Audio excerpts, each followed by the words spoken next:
Pupils and staff of St. Elizabeth Primary School in St. Joseph started their independence celebrations on Tuesday with a flag raising ceremony.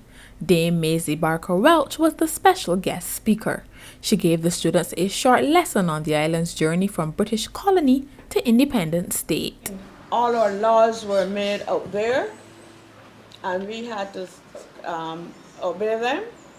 And all of the big positions in government were held by people who came through the Queen. And I know it is very strange, I know it will be difficult for you young ones now to understand, but in those days, everything that was done in Barbados, everything went through the channels to the Queen of England. But you know something? Barbadians learn quickly. And we Barbadians, although we were part of the Queen's possessions, all the time the Barbadians were learning. The Barbadians were educating themselves, just as how you have been educated now. Barbadians were educating themselves.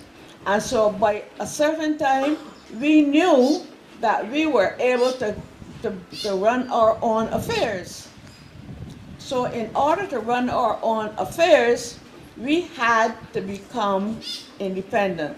It's just like you young ones now, when you get 17 or 18 or 19, whatever, you are going to you're on the way to becoming independent. So your mother and father, although they love you and they work with you, you are able to go and get a job and so on. Well, this Barbados was like that.